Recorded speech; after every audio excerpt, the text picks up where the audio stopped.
أعوذ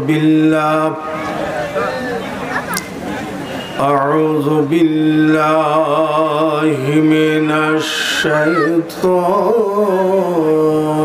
الرجيم.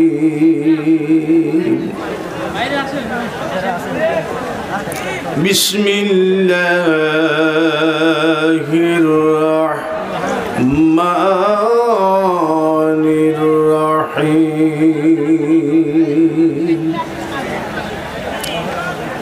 الصلاة والسلام عليك يا رسول الله. الصلاة والسلام عليك يا حبيب الله. الصلاة والسلام عليك يا رحمة للعالمين. لقد جاءكم رسول من أنفسكم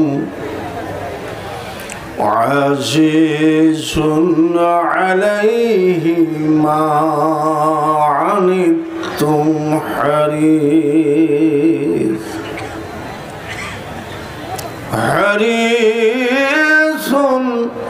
عليكم بالمؤمنين رؤوف رحيم. فإن تولوا فقل حسبي الله لا إله إلا هو عليه توكلت وهو رب العرش العظيم. ما كان محمد أبا أحد من رجالكم ولكن رسول الله وخاتم النبيين وكان الله بكل شيء عليما. إن الله وملائكته يصلون على النبي يا أيها الذين آمنوا صلوا عليه وسلموا تسليما. اللهم صل على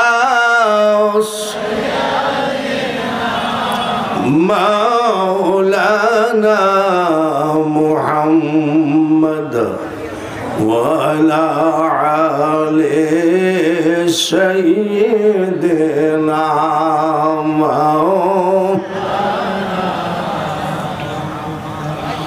নবীর প্রেমে নাম যেমন কেন বসে আছো বুঝি না।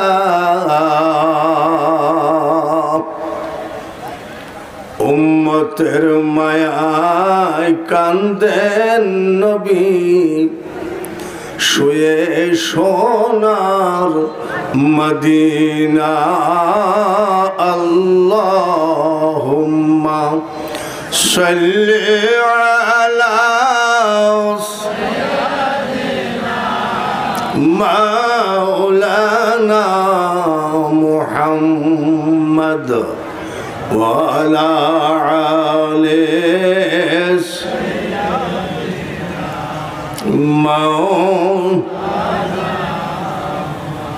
যেথায় থাকো যে অবস্থায় থাকো নবীজিকে ভুইল না নবীজিকে না ভুলিলে নবী তোমায় ভুলবেন না আল্লাহুম্মা সাল্লি আলা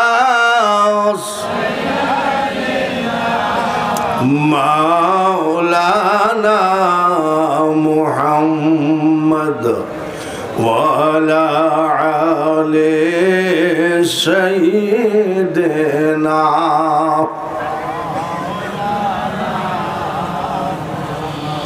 ধন্য রে মদিনাবাসী ধন্য হলো তোদের জীবন তোদের মাঝে ঘুমিয়ে আছেন দোজাহানের মহাজন আল্লাহুম্মা সাল্লি আলা মাওলানা ওয়া আলা আলি সাইয়্যিদিনা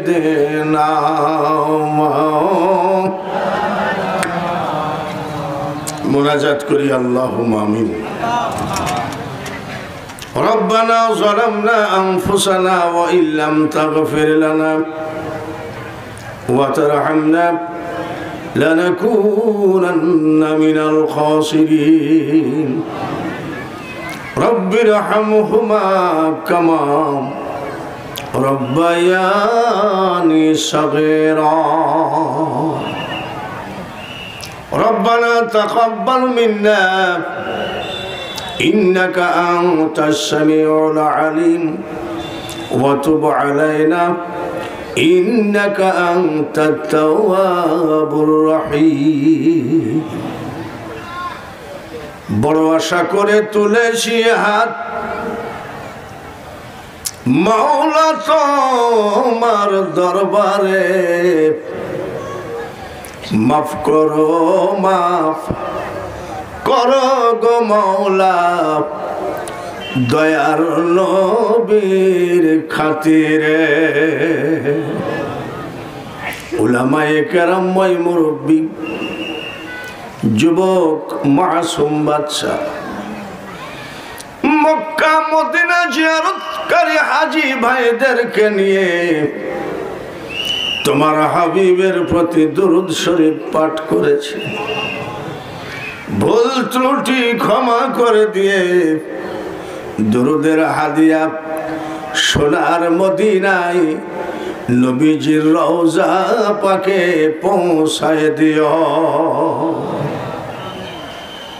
तमाम পৃথিবীর সকল নবী ওলি গাউস কুতুব আউলিয়া আম্বিয়া শহীদ শহীদান সাহাবায়ে কেরাম খোলাফায়ে রাশিদিন পীর মাশায়েখ ওলি বুজুর্গ প্রত্যেকের দরবারে দুরূদের হাদিয়া পৌঁছা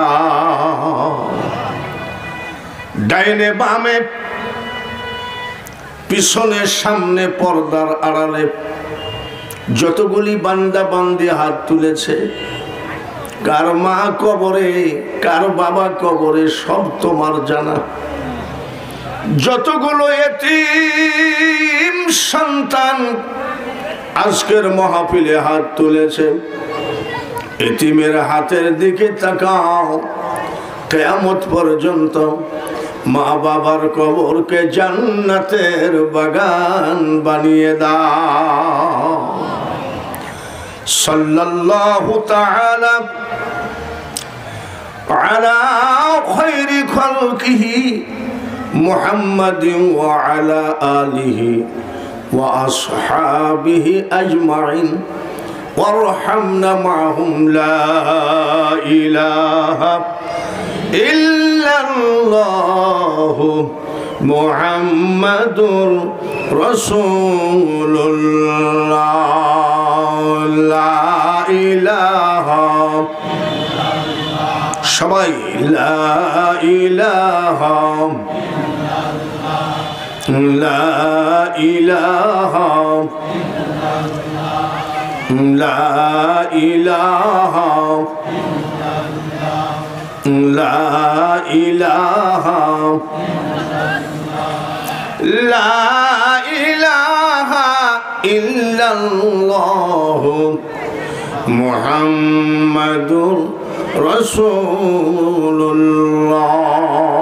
সবাই বলি সাল্লাল্লাহু আলাইহি ওয়াসাল্লাম। মহান আল্লাহ পাকের দরবারে কোটি কোটি শুকরিয়া আদায় করি, যিনি পৃথিবীতে যত জাতি আছে, মুসলমান জাতি ছাড়া আরো জাতি আছে কিনা? ডোম, চাড়াল, মুসি, মেথর, বৌদ্ধ, হিন্দু, খ্রিস্টান কত আছে না? তো যত জাতি থাক, আল্লাহর কাছে শ্রেষ্ঠ জাতি হলো মুসলমান। নাকি আপনারা কি বলেন? তাহলে পৃথিবীতে যত জাতি আছে, শ্রেষ্ঠ জাতি কোনটা? কোন আয়াতে পাবেন? হাক্কা তুকাতিহি ওয়ালা তামুতুন্না ইল্লা ওয়া আনতুম মুসলিমুন। কথাটা কি আমি বক্তার না আল্লাহ? আল্লাহ বলছে প্রকৃত মুসলমান না হয়ে কবরে এসো না। তাহলে বুঝে নিলাম যে পৃথিবীতে যতই জাতি থাক, মুসলমান হলো আল্লাহর কাছে শ্রেষ্ঠ জাতি। বলুন আলহামদুলিল্লাহ। পৃথিবীতে যত ধর্মই থাক, ইসলাম ধর্ম সবচেয়ে আল্লাহর কাছে শ্রেষ্ঠ ধর্ম। বলেন আলহামদুলিল্লাহ। কোন আয়াতে পাবেন? ইন্নাদ-দীনা ইনদাল্লাহিল ইসলাম। এটা আল্লাহ বলছেন, আমি মোল্লা বলছি না ভাই। ইসলাম আমি আল্লাহর মনোনীত ধর্ম। বলেন আলহামদুলিল্লাহ। তাহলে জাতি আমরা শ্রেষ্ঠ, ধর্ম আমাদের শ্রেষ্ঠ। আমাদের যে কিতাব, নাম কি? আল কোরআন। হিন্দুদের কিতাব আছে, বৌদ্ধ বা যত ডোম, চাড়াল, মুসি, মেথর সবার কিতাব আছে। ওদের কিতাব বিড়ি খাতে খাতে পড়লেও অসুবিধা নেই। কমোড বাথরুমে বসে পায়খানা করতে করতে ওদের কিতাব পড়লেও কোনো অপরাধ হবে না। আর বিনা ওযুতে টাচ করা যাবে না, সেটা হলো আমাদের কোরআন। বলেন আলহামদুলিল্লাহ। আশেপাশে গোরস্থান আছে না? হিন্দু, বৌদ্ধ, খ্রিস্টান যত আছে, তাদেরকে বলেন তোমাদের কিতাবগুলো নিয়ে, গ্রামের নাম কি? বাগসিডাঙ্গি আসো। কেন? বলে তোমাদের কিতাবগুলো আমাদের গোরস্থানে একটু খতম পড়াবো তোমাদের ঠাকুরকে দিয়ে। সব ধর্মের কিতাবগুলো যদি 1 মাস খতম দেওয়া হয়, গোরস্থানবাসী নেকি পাবে কয়টা? জোরে কম। আর আমাদের যে কিতাব আল্লাহ দান করেছেন, খতম পড়া লাগবে না। গোরস্থানের ভিতরে ঢুকেই অমনি বলবেন বিসমিল্লাহির রহমানির রহিম, আলিফ লাম মিম। মাত্র 3টা অক্ষর পড়েছি, আলিফ, লাম আর মিম। গোরস্থানবাসী নেকি পাবে কয়টা? 3 দেশে 3 দশে। বলেন আলহামদুলিল্লাহ। তাহলে আমাদের কিতাব শ্রেষ্ঠ, জাতি আমরা শ্রেষ্ঠ, ধর্ম আমাদের শ্রেষ্ঠ, কলেমাও আমাদের শ্রেষ্ঠ। বলেন আলহামদুলিল্লাহ। আমাদের কলেমা কোনটা? লা ইলাহা ইল্লাল্লাহু মুহাম্মাদুর রাসূলুল্লাহ। ফিলিস্তিনের মাটিতে আমার নবীর উম্মত আর ঈসা নবীর উম্মত দুইজন তর্ক করতেছে। তর্ক করতে করতে ঈসা নবীর উম্মত বলছে, আরে তোর নবী তো মারা গেছে, আর আমাদের নবী চৌথা আসমানে উঠে বসে আছে, মরেনি। আমার নবীর উম্মত আবার বলছে, বেশি পট পট করিস না, তোর নবীকে মাইরে ফেলতে গিয়েছিল, আল্লাহ দয়া করে তুলে নিয়ে যাই চৌথা আসমানে বসায় রাখছে। আর আমার নবী 27 বছর ধরে কি করেছে? আসমান ভ্রমণ করেছে। সুবহানাল্লাহ। তখন ঈসা নবীর উম্মত কয়, লোকটার ছেলে তো পারা গেল না। বলছে, তোর নবী তো বিনা বাপে, তোর নবীর তো বাপ মা ছিল, আর আমার নবী বিনা বাপে পয়দা। আমার নবীর উম্মত বলেন, আরে ঈসা নবীর উম্মত বেশি পটপট করবি না। আমার নবী যদি দুনিয়ায় না আসতো রে, তোর নবীর মা মরিয়মের বাবারও জন্ম হতো না। বলেন সুবহানাল্লাহ। ঈসা নবীর উম্মত চিন্তা করছে, তো হাইরে গেলাম দেখছি। ঈসা নবীর উম্মত বলছে, শোন, আমার নবী মরা মানুষ তাজা করত, তোর নবী তো জীবনে মরা মানুষ তাজা করেনি। তাহলে এই লোকটা চিন্তা করছে, এইটা তো আমার জানা নাই,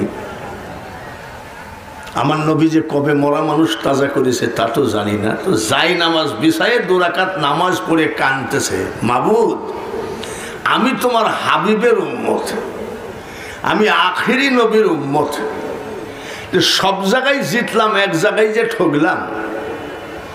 তো আমার নবী কোন জায়গায় মরা মানুষ তাজা করেছে এটা আমাকে একটু বুঝাই দাও, না হলে আমার নবী যে ছোট হয়ে গেল। চোখের পানি যাই না মাঝে পড়ে। ঈসা নবীর উম্মত দূরে বসে বসে টিটকারি মারে, তোর নবী জীবনে কোনোদিন মরা মানুষ তাজা করে নাই।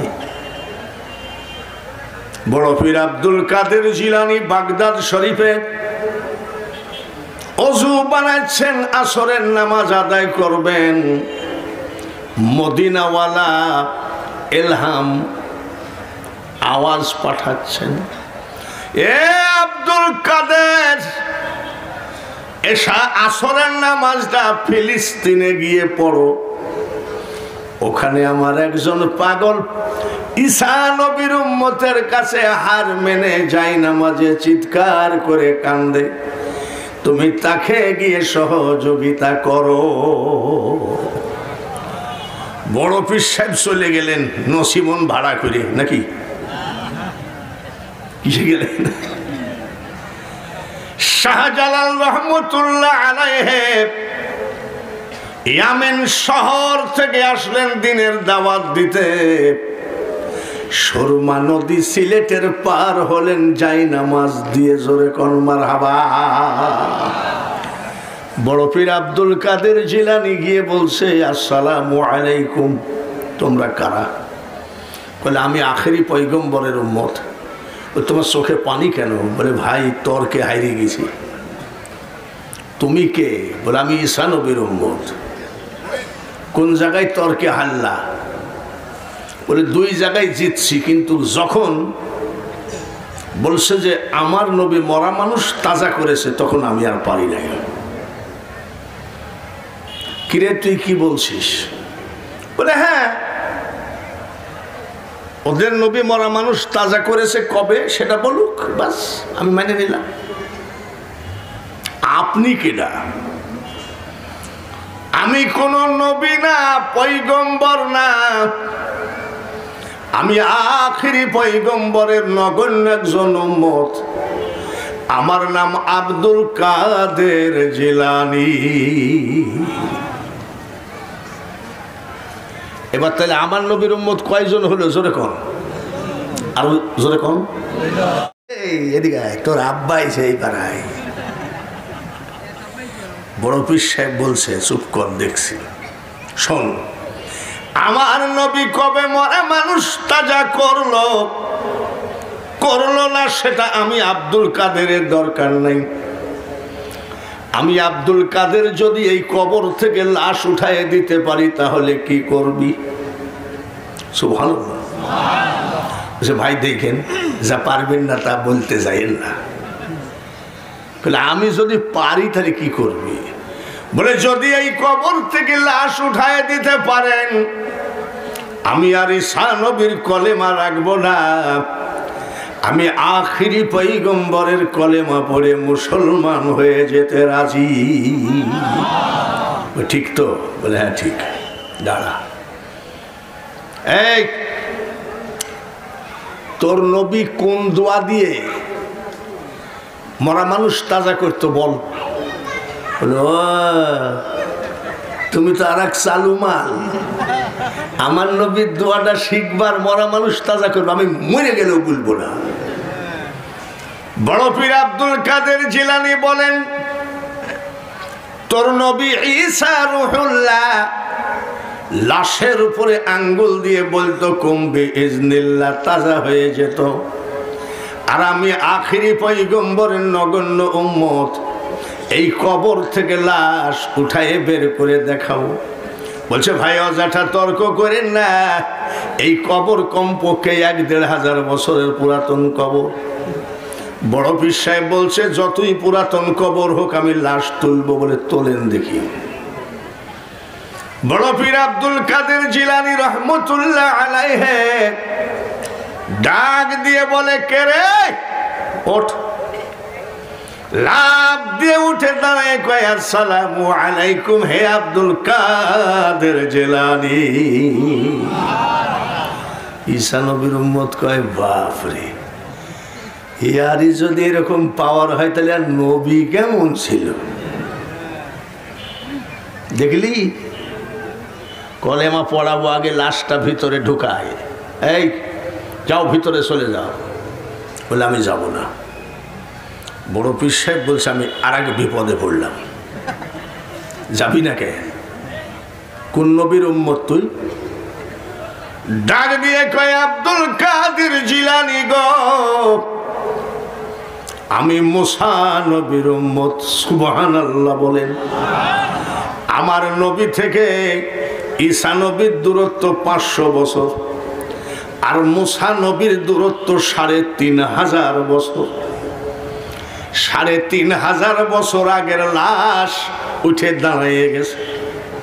এখন কয়, আমি যাব না। বলে, কেন যাব না? বলে, আব্দুল কাদের গো,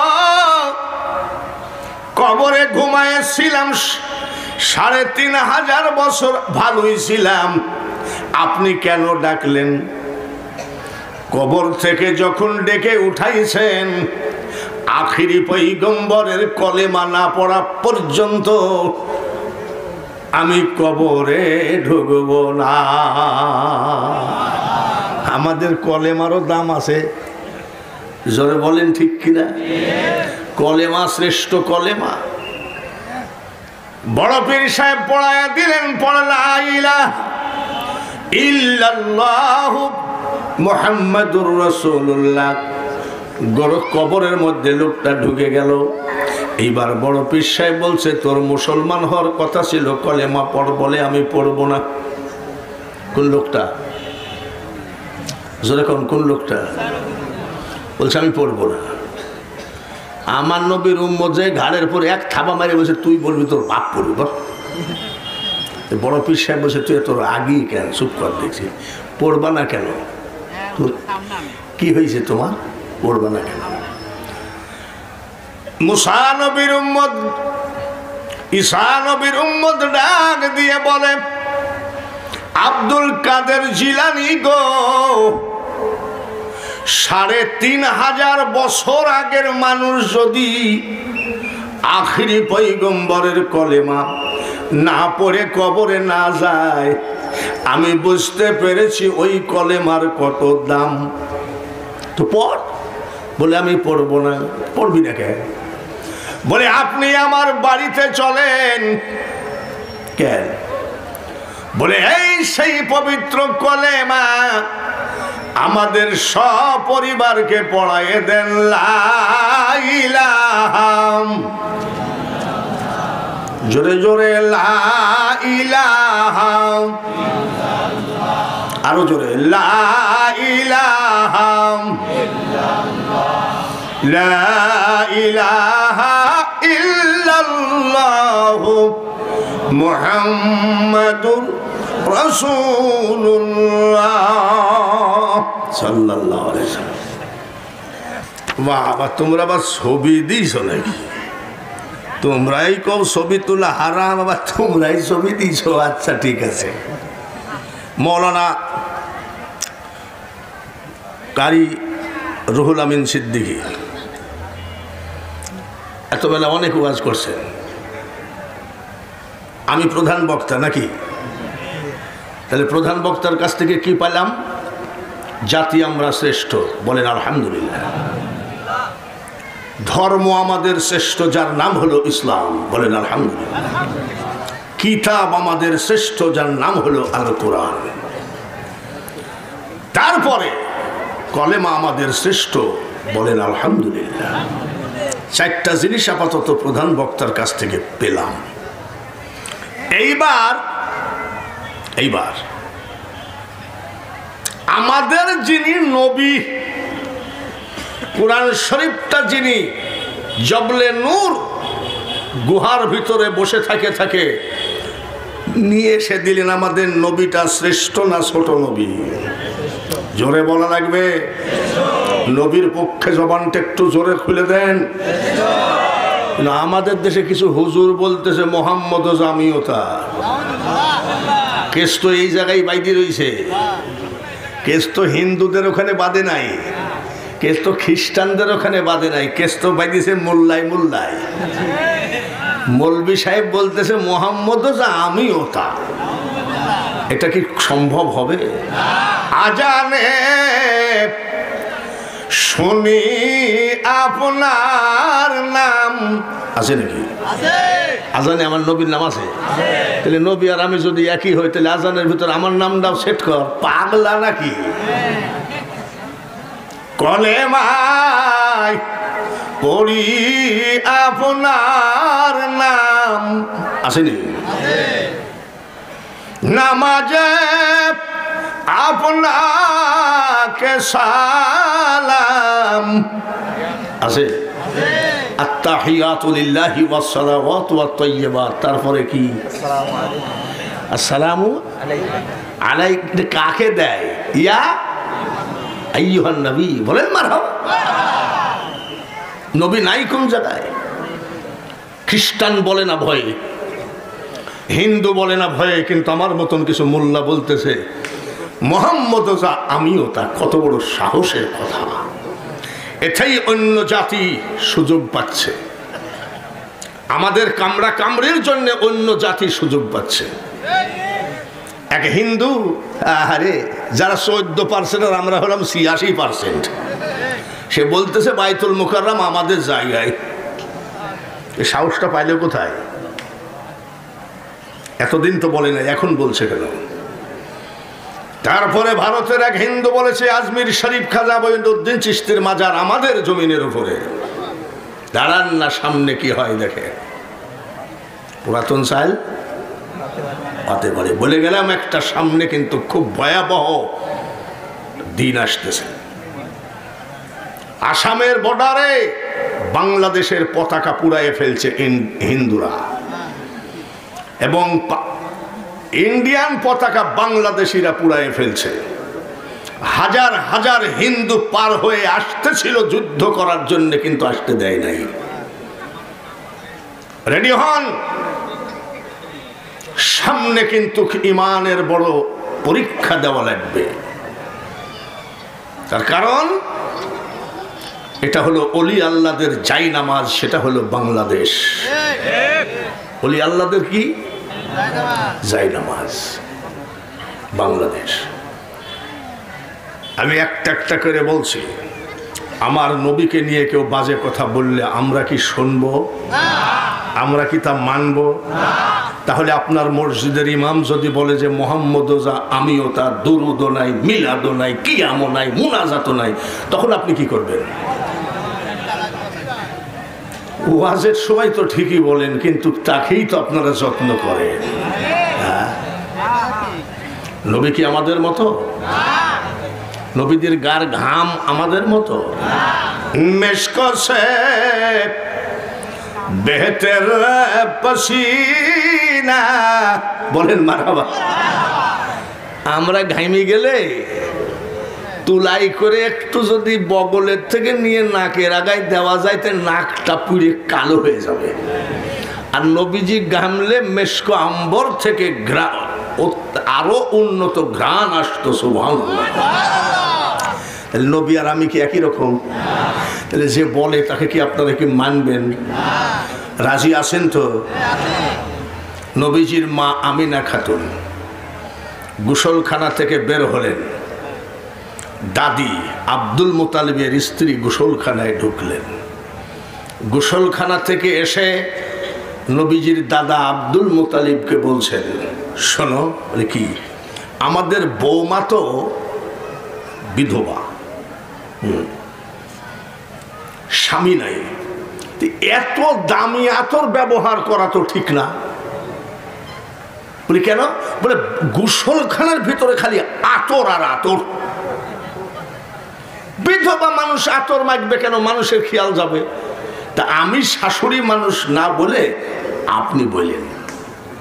নবীজির দাদা বলছে, আচ্ছা ঠিক আছে, আমি দেখছি। বৌমা শোনো। মা আমিনা দাঁড়ালেন, বলেন, আব্বা তুমি কুরাইশ বংশের মেয়ে, বৌমা তোমার স্বামী নাই, তুমি বিধবা, এমন কোন আতর ব্যবহার করো না যেন অপর পুরুষের চোখ যায় তোমার দিকে। মা আমিনা বলে, আব্বা আমি এই জীবনে কোনোদিন গায়ে আতর লাগাই না। বলে তুমি এই বংশের মেয়ে, মিথ্যা কথা বলছো, তুমি ওখানে দাঁড়ায় আসো, আমি এইখান থেকে আতরের ঘ্রাণ পাচ্ছি। মা আমিনা বলে, তাহলে আব্বা শোনেন। বলে বলো। যেদিন থেকে আমার পেটে বাচ্চা প্রবেশ করেছো গো আব্বা, ওই দিন থেকে আমার বেডরুম, ড্রয়িং রুম, রান্নাঘর, গোসলখানা, এমন কি গো আব্বা আমি আমিনার প্রত্যেকটা লোমের গোড়ায় গোড়ায় জান্নাতি আতরের ঘ্রাণ আমি পাই।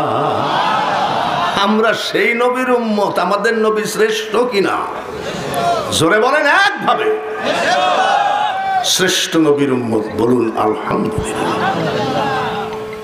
নবীজির মা আমিনা খাতুন বলছেন, আমার ছেলে খাত না দেওয়া অবস্থায় এসেছে। সুবহানাল্লাহ। খাত না কি? মুসলমানি কারা দিয়ে দেয়? এখনকার হাজামরা তো ওই জায়গায় মলম লাগায় অবশ করে, খুব দামি ব্লেড দিয়ে কাটে, মোটেও টের পায় না। আর আমরা যখন মুসলমানি দিয়েছি, বাঁশের ফাটা কমচি দিয়ে মাল এইভাবে টাইনি ধরিয়েছে। এই মুরব্বীরা ঠিক কিনা? এই জোরে কর ঠিক কিনা? তারপরে একটা ট্যাবলেট ওষুধ জুটে নাই, চুলার কালি লাগাই দিয়েছে। আর মা আমিনা বলছে, আমার ছেলে খাত না দেওয়া অবস্থায় এসেছে। কেন? যতগুলো লোক এখানে আসেন মুসলমানি দিয়েছেন, হাজামে আপনার ওইটা লাড়ে কি লাড়ে নাই? সত্যি কথা বলবেন। ওই জন্য আপনি বলবেন যে না ভাই আমি লাড়িতে দিইনি, তাই হয় নাকি? তাহলে হাজামে করে হাত দিয়েছে কিনা? আমার আল্লাহ বলেন, তামাম পৃথিবীর মানুষের ইজ্জত হাজামে দেখতে পাবে রে। আমার নবীর ইজ্জত কোনোদিন কোনো হাজামে দেখতে পাবে না। সেই নবীর উম্মত আমরা খুশি আছেন তো? বলেন আলহামদুলিল্লাহ। মা আমিনা বলেন, আমি যখন বাচ্চা পেটে করে একটু ঘোরাঘুরি হাঁটাহাঁটি করতাম, আমার মাথার উপর দিয়ে ঝাঁকের ঝাঁক পাখি উড়ে যেত। আমি আমেনা নিজে কানে শুনেছি, এক পাখি আর এক পাখিকে বলেছে, পাখিরা রে, জমিনের উপর দিয়ে যেই মেয়েটা হাঁটাহাঁটি করে, পৃথিবীর সব থেকে পবিত্র মেয়ে মানুষ, যার পেটে আছে আখেরি পয়গম্বর, খবরদার তার মাথার উপর দিয়ে উড়ে যাওয়া বেয়াদবি। আর আমার নবীকে নিয়ে যে কত চালাকি শুরু হয়েছে, আরে বাপরে। আমার ওখানে কোত্থেকে এক মৌলবি আসছে, ও আবার সে এত দূর লুঙ্গি পরে, ওরে আর খালি নিয়াত করে, বাবা ইয়ে জুকারের আবার বাড়ি। তারপর আমরা আত্মাহাত্তর সময় একটা আঙ্গুল উঠাই না, ও মৌলবি দেখি খালি গুঁতাইতেই থাকে। আমি গুঁতাও কেন, বলে সহিহ বুখারী। কতজন যে কতভাবে মুসলমানকে ধ্বংস করার পাঁয়তারা করছে, জোরে বলেন ঠিক কিনা? আপনাদের দেশের তারাবাড়িয়ার কৃতি সন্তান মৌলানা মোহাম্মদ আলী, বহুত প্রবীণ বক্তা, মারা গেছে নিজামুদ্দিন ধুলাউড়ি, আমি ওনার সাথের বক্তা। ৭৯ বছর বয়স, ৪৭ বছর ওয়াজের বয়স। আমরা যে লাইনে কথা বলছি সেই লাইন চেঞ্জ করি নাই। আর এখন যারা আসতেছে তারা যে কত চেঞ্জ করতেছে আর কত ভাব দেখাচ্ছে, কোনো ভাবে কাজ হবে না। নবী ছাড়া আল্লাহ খুশি হবেন না। বাইরে আমার মা আমিনা বলেন, আমি যখন একটু হাঁটাহাঁটি করি, আমার পার নিচে মরুভূমির কিছু পাথরের টুকরা পড়ে। আমি খেয়াল করে দেখেছি আমার ছেলের সম্মানে আমি আমিনার পাথর তুলার মতো নরম হয়ে গেছে। আমাদের নবী সেই নবী, চিৎকার করে বলুন আলহামদুলিল্লাহ। নবীজি দুনিয়ায় আসলেন, নবীজির চাচা আব্বাস রাদিয়াল্লাহু তাআলা আনহু বলেন, আমার একটা ভাতিজা হলো, তো দেখতেও গেলাম না, ভাইটা তো পেটে রেখে মারা গেছে, একটু দেখতে যাই। দেখতে যাই দেখে মা আমিনা খাতুন কাজে ব্যস্ত। উনি ঘরের ভিতরে ঢুকে পড়লেন, যাই দেখে ছোট্ট একটা নবী, সুন্দর একটা তোয়ালে দিয়ে ঢাকা, দোলনায় চড়ানো। ঘরের ভিতরে ঢুকেই দেখে লোক নাই, জন নাই, কোন মানুষ নাই রে, পাগলের দল। কে যেন আমার নবীজির দোলনাটা দোলায় দেয়। নবীজির চাচা বলছে, লোক নাই, জন নাই, দোলনা দোলাই কেনা? চেপে ধরলাম, থেমে গেল। আমার ভাতিজার বুকের কাপড়টা সরালাম, মনে হলো এটা দুনিয়ার কোনো মানুষ নয় রে। আমিনা খাতুন মনে হয় একটা ডায়মন্ড মানে হীরার টুকরাকে ঢেকে রেখেছে। যতবার দেখি দেখতে ইচ্ছা করে, চোখ ফিরাইতে মনে চায় না। বাংলার বিদ্রোহী কবি নজরুল ইসলাম একটা গজলের মধ্যে বলেছেন ওই কথা, মোহাম্মদ নাম যত জপি ততই মধুর লাগে। মারহাবা বলে, ওই নামে এত মধু কে জানি তো আগে। সেই নবীর উম্মত আমরা। নবীর চাচা আব্বাস রাদিয়াল্লাহু তাআলা আনহু বলেন, চেপে ধরলাম, দোলনা থেমে গেল। আমার ভাতিজার বুকের কাপড়টা সরালাম, দেখি আমার ভাতিজার একটা আঙ্গুল এইভাবে নড়ে। চেপে ধরলাম, থেমে গেল, ছেড়ে দিলাম, নড়তে লাগলো। চারিদিকে তাকায় দেখি রে, আমার ভাতিজার আঙ্গুলের ইশারায় আসমানের চন্দ্রটা উঠে আর নামে।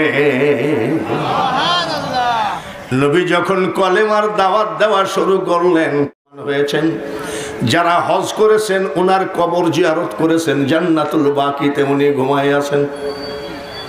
মুসলমান হয়ে গেল, জিজ্ঞাসা করে ভাতিজা শোনো, আমি তো তোমার কাছে মুসলমান হয়ে গেলাম, কয়টা প্রশ্ন করব, জবাব দাও। বলে চাচা যদি জানা থাকে তো জবাব দিব। নবীর জানা আছে কি নাই? আনা মাদিনাতুল ইলমি ওয়া আলিমুন বাবুহা। নবীর জবান দিয়ে বলছেন তামাম পৃথিবীর জ্ঞানের শহর আমি নবী, আর এই শহরের দরজা হলো আলী। বলেন ভাতিজারা, প্রথম দিন যেদিন দেখতে গেলাম লোক নাই জন নাই, কে যেন দোলনা দৌলায় দিচ্ছিল। ব্যাপার কি? নবীজি চোখের পানি ঝরায় কান্দে। কান্দিস কেন রে বেটা? না জানলে যে বলতেই হবে তা তো না।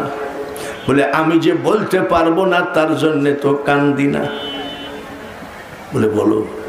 বলে চাচা, যার দুনিয়ায় বাবা আছে, গোসল করায় খাওয়ায় দাওয়ায় দোলনা দিয়ে দিয়ে মা ঘুম পড়ায় কাজে ব্যস্ত হয়ে যায়। এইবার ছেলে যখন ঘুম ভেঙ্গে যায়, দোলনা থেমে যায়, বাবা বাবা করে চিল্লায় কান্দে। তখন যার যার বাবা এসে দোলনা দোলায় দেয়। চাচা আমার তো বাবা নাই, আমার মা আমিনা খাতুন আমাকে দোলনা দিয়ে ঘুম পড়ায় কাজে ব্যস্ত হয়ে গেল। আমি দোলনা থেমে গেল। এইবার আল্লাহ তাআলা বলে, জিবরাইল আমার হাবিবের মা আমিনা খাতুন কাজে ব্যস্ত আছে, দোলনা তো থেমে গেছে। আমার হাবিব যদি বাবা বাবা করে কান্দে, আমি আল্লাহ কিন্তু সইতে পারবো না।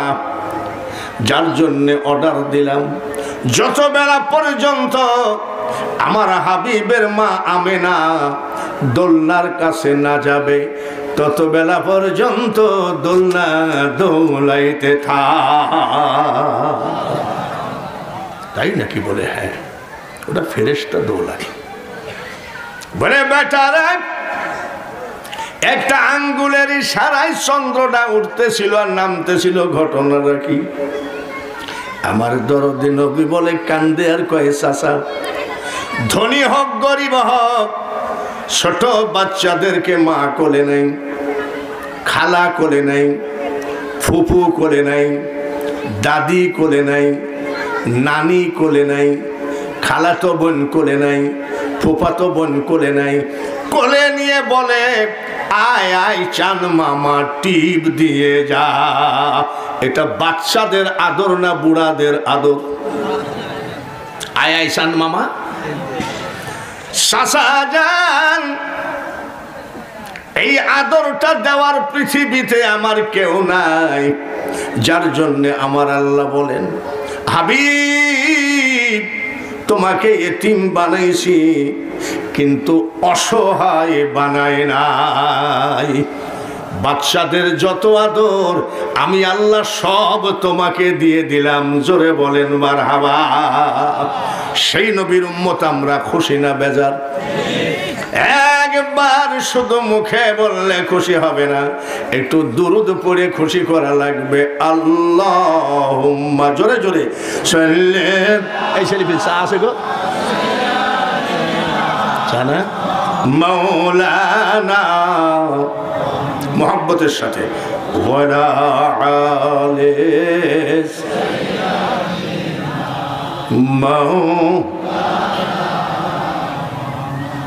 আপন আপন বলি রে মন, আপন মোদের কে হই না, যিনি মোদের আপন জনা শুয়ে আসেন সোনার মদিনা, মোহাব্বতের সাথে পড়া লাগবে আল্লাহুম্মা, সবাই পড়ি, সাল্লি আলা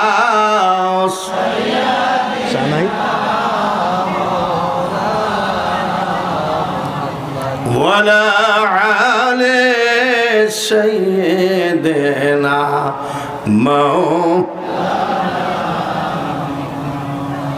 আমি ওয়াজ করব আজকে, একটু হিন্দু ধুলাই করব।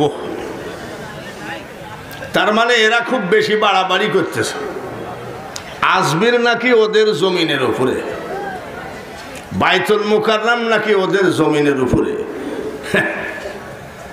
আর থাক, খাইয়ে কাজ পাও নেই, এই ফ্যাকড়া বাঁধানোর ধান্দা। এই কথা বলে কি ওরা জিততে পারবে? আরো বলেন পারবে? এই ব্যাপারে কিছু ওয়াজ নসিহত আজ কি করব।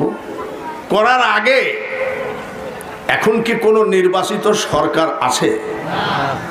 এখন হলাম উপদেষ্টা, নাম কি?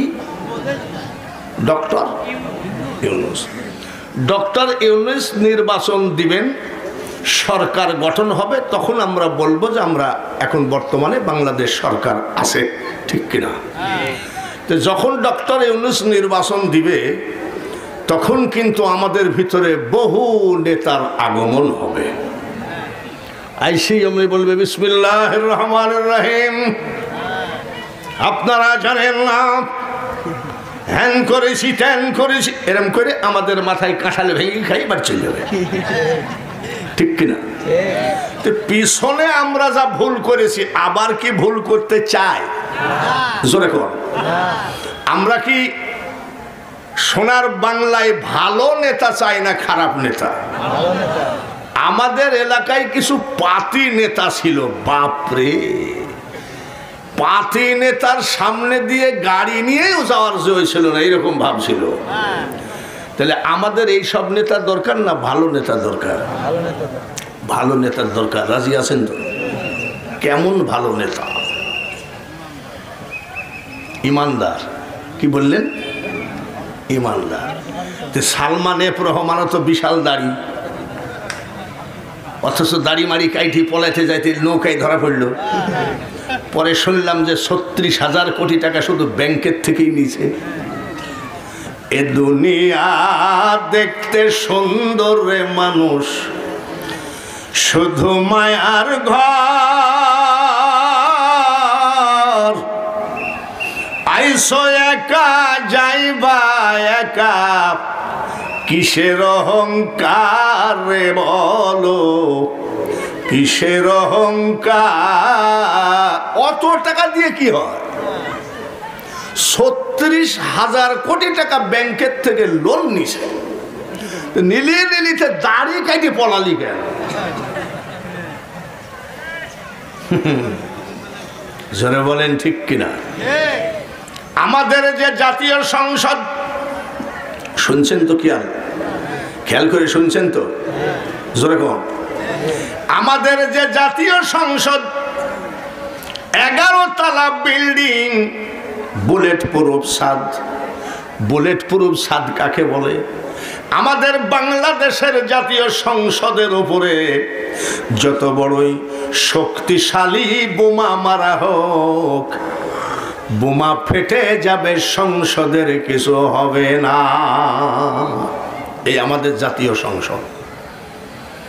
পৃথিবীর অর্ধেক দেশের রাষ্ট্রপতি ছিলেন হযরত ওমর। তার সংসদ ভবন ছিল ছিঁড়া খেজুর পাটি দিয়ে বানানো। সুবহানাল্লাহ। এই বুলেট প্রুফ ছাদ যে সংসদ, সেই দেশের মানুষ বেশি সুখী না হযরত ওমরের ওই খেজুরের পাটি দিয়ে বানানো সংসদের মানুষ বেশি খুশি? বেশি সুখী কারা ছিল? কেন? তাহলে কেন শোনেন, এই রকম নেতা আপনাকে পছন্দ করা লাগবে। হযরত ওমর তখন কি? জোরে কোন? রাষ্ট্রপতি। তখন কি? রাষ্ট্রপতি। আগামীকাল ঈদ, আর আজকে ওনার স্ত্রী বলছে ছোট ছেলের একটা জামার জন্য কাঁদতেছিল। রাষ্ট্রপতির ছেলে কিসের জন্য কান্দে? কয়টা? একটা। রাষ্ট্রপতি হযরত ওমর বলেন, দেখছি, চেষ্টা করছি। ঠিক আছে, চেষ্টা করেন। অর্থমন্ত্রীর কাছে চিঠি লিখতেছে, মাননীয় অর্থমন্ত্রী, আমি রাষ্ট্রপতি বলছি, আমার ছোট ছেলেটা একটা ঈদের জামার জন্য কান্দে, আপনি আমার 1 মাসের বেতন দিয়ে দেন অগ্রিম, প্রতি মাসে মাসে কেটে নেবেন। ইতি রাষ্ট্রপতি ওমর সই করে দিল, সিল মেরে দিল, চিঠি অর্থমন্ত্রীর কাছে চলে গেল। অর্থমন্ত্রী চিঠি পড়লেন। চিঠি পড়ার পরে অর্থমন্ত্রী চিঠি লিখতেছে, মাননীয় রাষ্ট্রপতি, আপনার চিঠি পড়ে আমি অবগত হলাম, কিন্তু 1 মাসের বেতন দেওয়া সম্ভব হলো না। তার কারণ এটা হলো গণতন্ত্র। গণতন্ত্র মানে কি? জনগণ আপনাকে রাষ্ট্রপতি বানাইছে, কালকে নাও বানাইতে পারে। তারপরেও যদি আপনি, জনগণ আপনাকে রাখে, হায়াত মৌতের কথা বলা যাবে না। আপনি যদি মারা যান, এই টাকার দায় কে নেবে? যার জন্য 1 মাসের বেতন আমার দ্বারাই দেওয়া সম্ভব হলো না, ইতি অর্থমন্ত্রী সিল মেরে রাষ্ট্রপতির কাছে পৌঁছায় দেয়। রাষ্ট্রপতি ওমর চিঠি পড়ে আর কান্দে। ওনার স্ত্রী বলছে, টাকা দেয়নি? বলে না। বলে টাকা দেয়নি তো কাঁদছো কেন? না হয় আগামী ঈদে হবে। কান্দার দরকার কি? রাষ্ট্রপতি হযরত ওমর কান্দে আর বলে, স্ত্রী রে, অর্থমন্ত্রী আমাকে 1 মাসের বেতন দেয় নাই, যার জন্য আমি কান্দি না। বলে কেন কান্দো?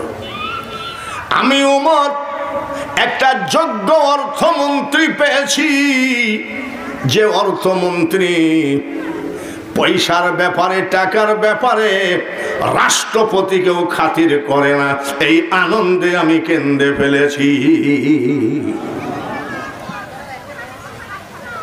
আর আমাদের রাষ্ট্রপতি, আমাদের নেতারা সব টুপলা টাপলি বাইন্দি নিয়ে টাকার পাহাড়, একজন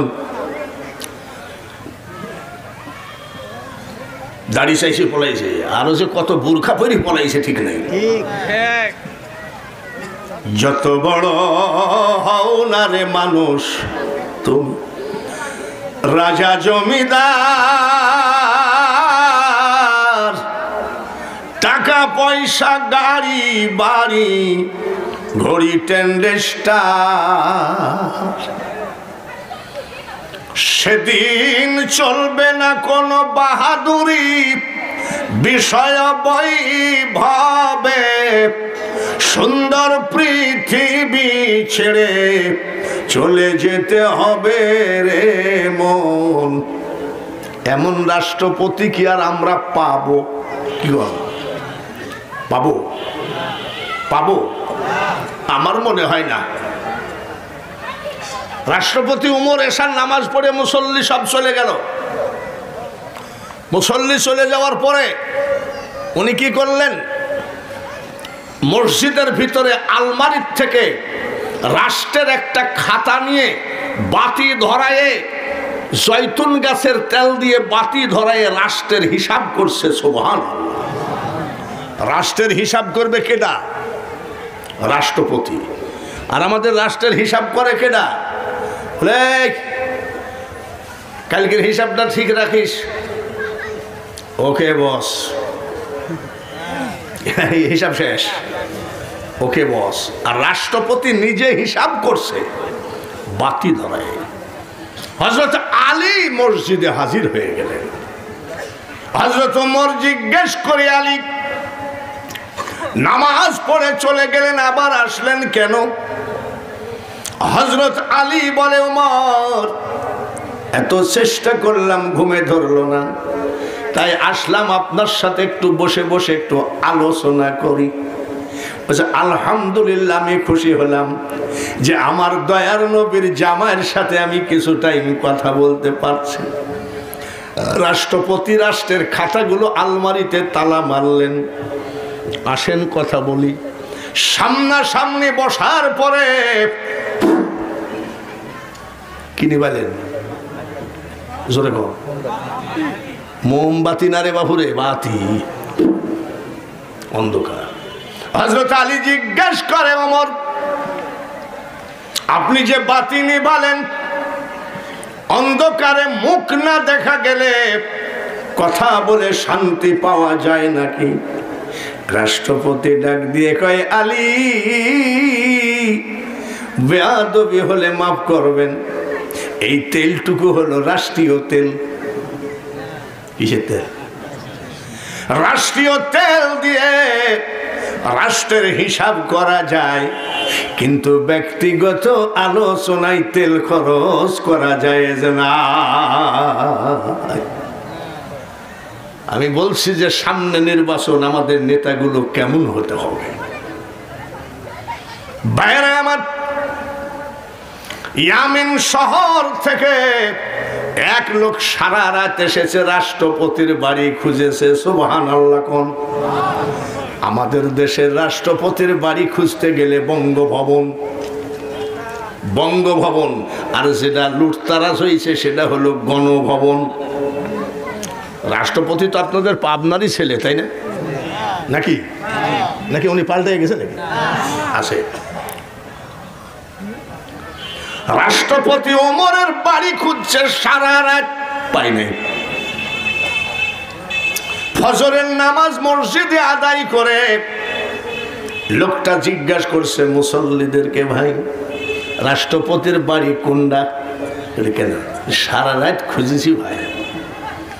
বলে ওই যে বেকা খেজুর গাছ, খেজুর গাছের নিচে তালের পাতা দিয়ে চাল বানানো আর খেজুরের ডাল দিয়ে বেড়া বানানো, ওইটাই হলো রাষ্ট্রপতির বাড়ি। গেছে রাষ্ট্রপতির বাড়ির গেটে গিয়ে কয়, আসসালামু আলাইকুম ইয়া আহলাল বাইত। ঘরে কে আছেন? সালাম নেন। ভিতর থেকে বলতেছে, কাকে চান? বলে রাষ্ট্রপতিকে। বলে উনি ফজরের নামাজ পরে পানি আনতে গেছে। রাষ্ট্রপতি কি আনতে গেছে? আমাদের রাষ্ট্রপতি পানি আনতে যায় নাকি? এত কপাল আমাদের। কোন দিক ভাই? বলে এই দিক। সোজা যায় দেখে রাষ্ট্রপতি ওমর পানির কলস নিয়ে আসতেছে। এমন সময় লোকটা সালাম দিয়ে কয়, আপনি কি রাষ্ট্রপতি? বলে না, আমি ওমর। আমি ওমর, আপনার সাথে একটু কথা ছিল, সারা রাত আপনার বাড়ি খুঁজছি। বলে আমার বাসায় চলেন। বলে টাইম নাই। বলেন। বলছে কথাটা বলবো তো, এই যে পানির কলসটা ঘাড়ের থেকে নামায়ে রাখেন, তো নামায়ে এই জায়গায় রাখছে। বলে মাটিতে রাখেন। রাষ্ট্রপতি ওমর বলেন, না রে ভাই, না না, এই কলসটা আমি পুকুর থেকে পানি উঠাই, আর বডি ভিজে গেছে, এই মাটিতে যদি রাখি, ভিজা কলসের সাথে যদি এই বাড়ির মাটি চলে যায়, কিয়ামতের মাঠে ফামাইয়ামাল মিসকালা যাররাতিন খায়রান ইয়ারা, যাররা যাররা হিসাব দিতে হবে, এই মাটিরও হিসাব দিতে হবে। রাষ্ট্রপতি ছিলেন হযরত ওমর। সুবহানাল্লাহ। আর আমাদের দেশে পাতি নেতার গরমে বাপ রে, একটা গরিব মানুষের মেয়ের বিয়ে হচ্ছে, বয়সও হয়ে গেছে, আইডি কার্ডও হয়ে গেছে। ওই গরিবের বাড়িতে এসে বলছে যে পুলিশ আসবে, 2000 টাকা দাও, তোমার মেয়ের বয়স হয় নাই। মুক্তিযোদ্ধার সময় ওর মসি উঠে নাই, আর সে মুক্তিযোদ্ধার বিল তুলছে আর খাচ্ছে। বাইরে আমার, আমি কাউকে দোষী বানায় বলছি না, আমি বলছি না জামাত ইসলামের বিরুদ্ধে, বিএনপি, আওয়ামী লীগ, জাতীয় পার্টি কারোর বিরুদ্ধে বলছি না। জাতি শ্রেষ্ঠ, মারহাবা কর। জাতি ধর্ম, কলেমা, কিতাব, নবী, এই সবাইকে শ্রেষ্ঠ বানিয়ে দিয়ে একটু ওয়াজ করলাম। সেটা হলো কেমন রাষ্ট্রপতি আমরা চাই। ওয়াজটা ক্লিয়ার বুঝতে পারিছেন তো? আমি কি কারো বিরুদ্ধে বলেছি? আমি কি কারোর পক্ষে বলছি? আমি যেগুলো সঠিক কথা সেগুলো বললাম। এইবার আসেন যারা বলছে আজমির শরীফ আমাদের জায়গায়, আর যারা বলছে শাহজালালের মাজার ভাঙিয়ে দাও, লাথি মারো, বেশি বাড়া ঠিক না। বেশি বাড়লে বলে না ছাগলে কি, বেশি বাড়লে ঝড়ে ভাঙে, আর বেশি খাটো হলে একটা একটা করে। আপনাদের মহিলা প্যান্ডেল আছে নাকি? মহিলা প্যান্ডেল আছে? মাসাসিরা, আপনারা আমার ওয়াজগুলো আজকে শোনেন তো? ও প্রজেক্টরে দেখতেছে। মাসাসিরা আপনার ওয়াজ, আমার ওয়াজগুলো শোনেন, জবাব দেন। বড় পীর আব্দুল কাদের জিলানী অলি না ভণ্ড? যেরকম ওলি মানে কি, এক অজুতে এসাটু ফজর টাইম কাটাইছে। সুবহানাল্লাহ। ইরাকের জঙ্গলে 22 বছর তিনি মুরাকাবা করেছেন। কেডা? বড় পীর আব্দুল কাদের জিলানী। পীরের ব্যাগ খুঁজলে পাওয়া যাবে জায়নামাজ, তসবিহ, টুপি। আর আমাদের কুষ্টিয়াতে কিছু পীরের ব্যাগ খুঁজলে পাওয়া যায় নারকেলের সুবা, আর পাওয়া যায় এত বড় একটা কালো কি জানি কলকি। আমি তো আবার একটু এই টাইপের, আব্বা কি এই জিনিসটা কি? তো কলকিটাকে সোমা দিয়ে কয়, আপনি মৌলবি মানুষ বুঝবেন না, এটা কলকি শরীফ। কলকি কি? আব্বা, মক্কা শরীফ, মদিনা শরীফ, আজমির শরীফ, বাগদাদ শরীফ, কোরআন শরীফ, হাদিস শরীফ। কলকি আবার শরীফ হলো কবে? এটা আমাকে জানান আব্বা। আব্বা মুস্কি হাসি দিয়ে কয়, আপনি মোল্লা মানুষ বুঝবেন না, আপনি বুঝান। বলে আমার পীর কেবলা মারা যাচ্ছিল, আমি শীতানায় বসে কাঁদতেছিলাম। আমার চোখের পানি দেখে পীর কেবলা সহ্য করতে পারে নাই। বালিশের তলের থেকে কলকিটা বের করে বলছে, বেটা কান্দিস না, মাল দিয়ে গেলাম, ধরে রাখি। পীরের দেওয়া জিনিস যার জন্য কি লাগাইছে? শরীফ। জোরে বলেন নাউজুবিল্লাহ। এসব পীর কি আমরা মানি? খাঁটি পীর আমরা মানি কি মানি না? আমরা খাঁটি পীরের পক্ষে কারা কারা একটু হাতখানা তুলে আজকে দেখান তো। নারায়ে তাকবীর। এই হাতখান সাক্ষী থাক যে আমরা ওলি আল্লাহদের পক্ষে আছি। বাইরে আমার পীর সাহেব বলছে, কাফনের সিলাই নাই, লুঙ্গিও সিলাইও না। পীরের কথা মোতাবেক ভক্ত লুঙ্গি সিলাই করেনি। বাগানের ভিতরে বসে মুরাকাবা করতেছে। মুরাকাবা মানে চোখ বন্ধ, ধ্যান করতেছে। ফাল্গুনের দমকা বাতাস আইসি, 2 লুঙ্গি 2 দিক চলে গেছে। এখন কি বাইরে হয়ে গেছে এটা তো আর বলা যাবে না। ওই জায়গায় এক মূর্খ মুরিদ সেজদায় পড়ে আছে। আমি ওখানে কিরে, তোরা তো হাদিস দলিল নাই, লালন গীতি গান টান ওদের। শুনিলে প্রাণ চমকে উঠে, দেখতে যেমন ভুজাঙ্গনা, ওইখানে সায়ের বারাম খানা। এসব মহা পাপের কারণে আজ বাংলাদেশের মানুষের ওলি আল্লাহদের দরবারও বেইজ্জতি হচ্ছে। এসব কি ভণ্ডামি! আছে পাক পাঞ্জাতনের আস্তানা। তাই উনি পাক পাঞ্জাতন হলো কি করে? বলে উনি যখন জীবিত ছিল তখন ওনার সাথে দেখা করতে গেলে 5টা জিনিস নিয়ে যাওয়া লাগতো। বলে কি? বলে 1 প্যাকেট স্টার সিগারেট, একটা মেস, চা, চিনি আর টোস্ট বিস্কুট। এই জন্য উনি পাক পাঞ্জাতন হয়েছে। আর দেখবেন কইলকে টান মারি, এমন টান মারিছে, জ্ঞান নাই গরিমা নাই, বাড়ি যাওয়ার বউ বসে আছে আর বউকে যাই বলছে ও মা বউ কই। মানে ব্রেনে তো কাজ করছে না, ঠিক কিনা? বড় পীর আব্দুল কাদের জিলানী পৃথিবীর সকল অলিদের সর্দার, ধরে বলেন ঠিক কিনা?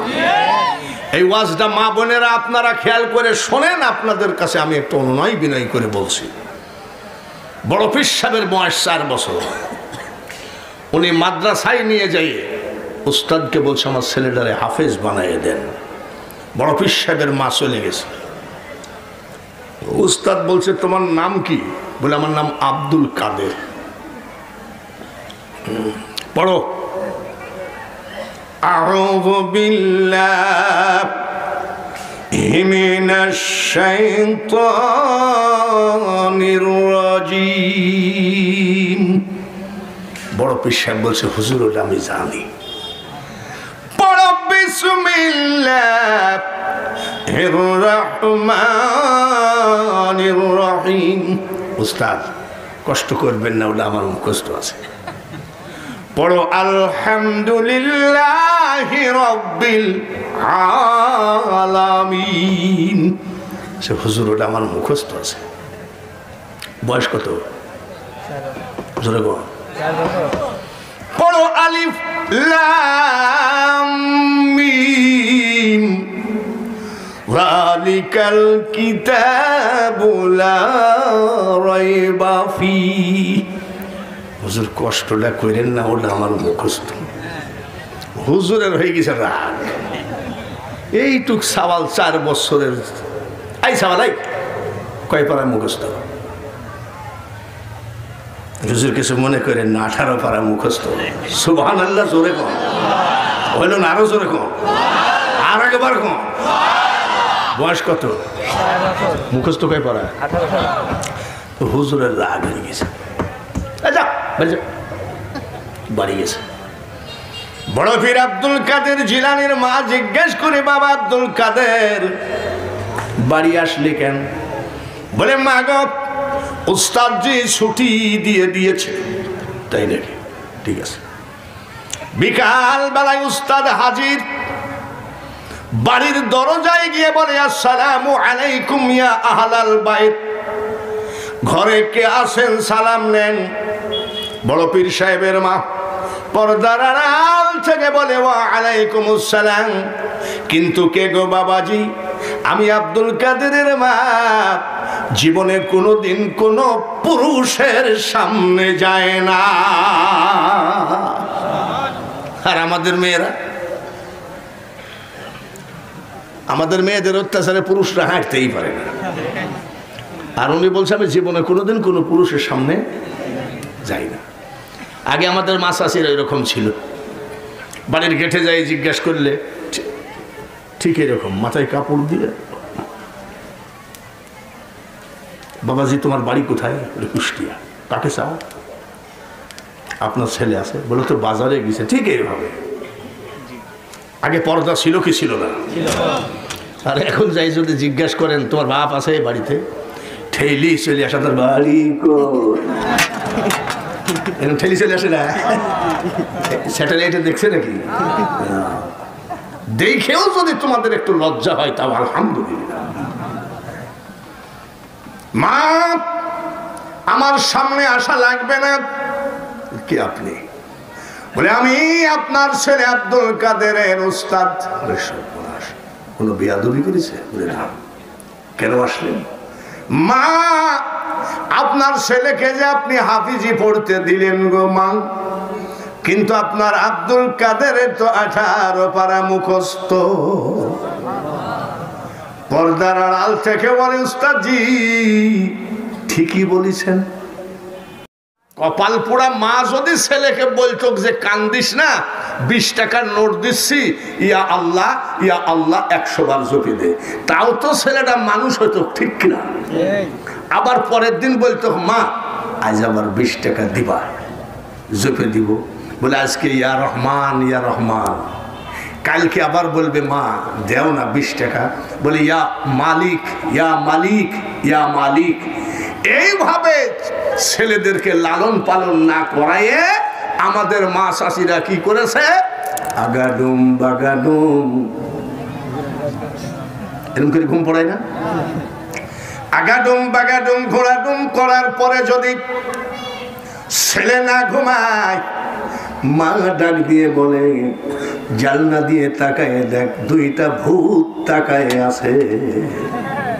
ভূতের ভয় দেখায়ও যখন ছেলে ঘুম পড়ে না, বলে ছেলে রে তাড়াতাড়ি ঘুম পড়, আমাদের যে খড়ের পালাটা আছে ওই জায়গায় জোড়া বাঘ বসা আছে। এরকম মা শাশিরা বলে কি বলে না? জোরে কোন বলে? আর বড় পীর আব্দুল কাদের জিলানীর মা বলতেছে, উস্তাদজি আমার আব্দুল কাদেরকে যখন আমি ঘুম পড়াতাম, 1 পারা কোরআন শরীফ মুখস্থ শোনায়ে ঘুম পড়াইছি। এমন মার জন্ম হবে? ঘুমের মধ্যে মুখস্থ করে ফেলেছে। বয়স কত? 4 বছরের ছেলে বলে, মা আমি ঘুমের মধ্যে মুখস্থ করি নাই। বলে কেমনে মুখস্থ করলি? আমি যখন তোমার পেটে ছিলাম গো মা, যখন তুমি কোরআন তেলাওয়াত করেছো, আমি আব্দুল কাদের পেটের মধ্যে থেকে 18 পারা মুখস্থ করে ফেলেছি। পৃথিবীতে যত ওলি আছে, আব্দুল কাদের জিলানী হলো মাদার জাত আউলিয়া। জোরে বলেন মারহাবা। মার পেটের থেকে ওলি হয়েই এসেছে। কোন হিন্দু যদি বলে বাগদাদ আমাদের, যাইয়ে দেখ। জোরে বলেন ঠিক কিনা? যাইয়ে দেখ, বাগদাদ তোদের জমিনে, যা খালি একটু বাড়ি দিয়ে দেখ তোর কি অবস্থা হয়। ওলি আল্লাহর সাথে ভণ্ডামি করো না,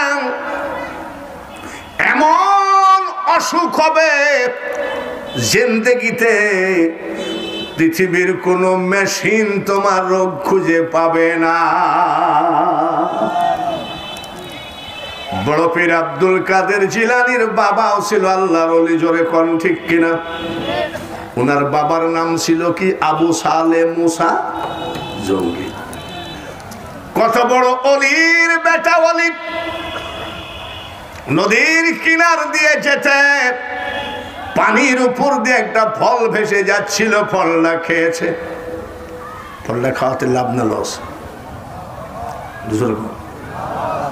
আরো লস মানে কি? বলা নাই কোয়া নাই, কার ফল খাইলাম। কিয়ামতের মাঠে এই ফলই আমাকে জাহান্নামে নিয়ে যাবে। কয়টা ফল খাইছিল? ফলের মালিকের বাড়ি গেছে, মালিক কয়ে তো অলি অলিল ভাব, ই আবার আমার এখানে কেন? চাচা আসসালামু আলাইকুম। ওয়ালাইকুম সালাম। কি বলে? অমুক নদীর কিনারে আপনার একটা ফলের গাছ আছে না? বলে আমার ফলের গাছ তুমি খোঁজ রাখার কেনা? বলে চাচা আমি একটা খাই ফেলেছি, মাফ করেন। মাপ কি তোমার বাপের ঘরের কথা নাকি? সুযোগে মাপ হবে না চাচা, মাফ করতেই হবে। বলে মাফ হবে না? মাফ করেন চাচা, মাফ হবে না। মাপ যদি পাইতে হয় 12 বৎসর আমার বাড়িতে গোলামি করো। জোরে বলেন ফল কয়টা? আর একবার শুনতে চাই, এক ফলে কত বছর? এত সস্তা নয় খোদা পাওয়া, জান্নাত এত সস্তা নয়। এক ফলে কয় বছর?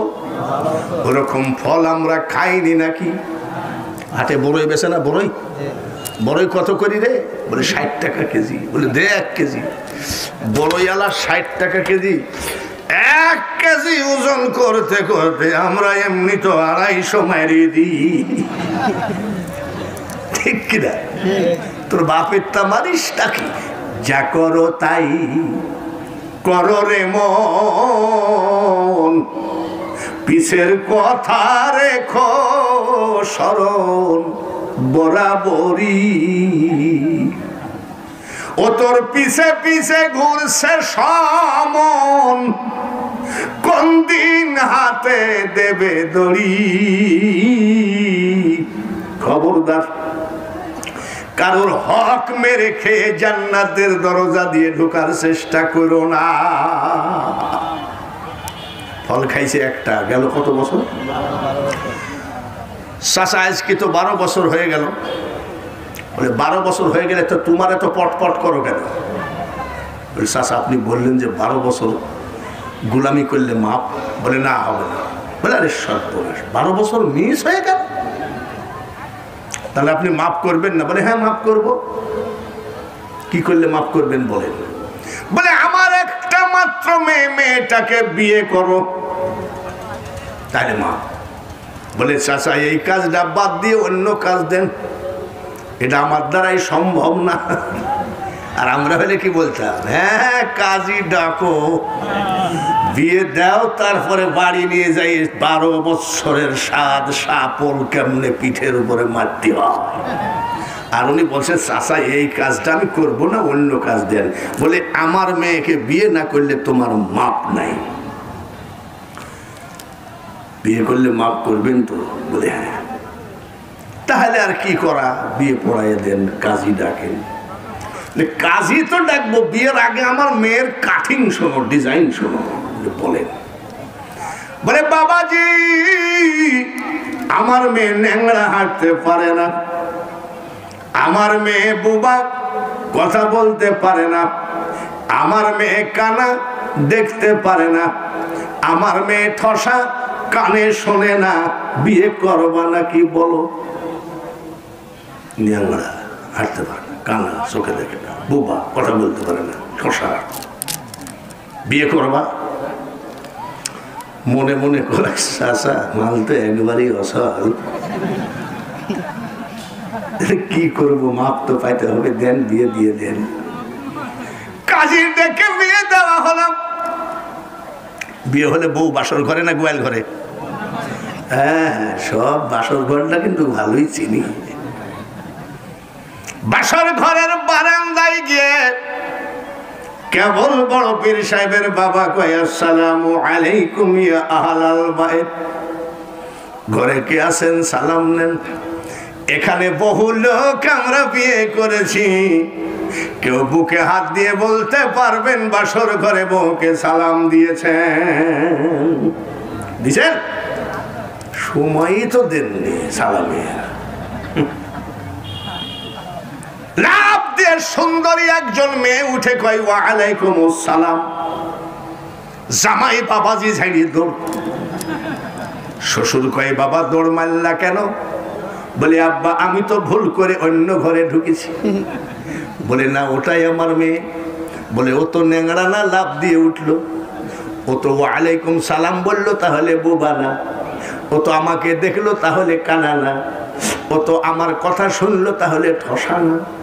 বলে তাহলে শুনলে বেটা, ওটাই আমার মেয়ে। আমার মেয়ে জীবনে আমি ছাড়া দ্বিতীয় কোনো পুরুষ দেখে নাই, যার জন্য সে কানা। আমার বাড়ি ছাড়া আমার মেয়ে জীবনে পার্শ্বের বাড়িতেও যায় নাই, যার জন্য ন্যাংরা। আমার মেয়ে আমার সঙ্গে ছাড়া কারোর সঙ্গে কোনো পুরুষের সাথে কথা বলে নাই, যার জন্য বোবা।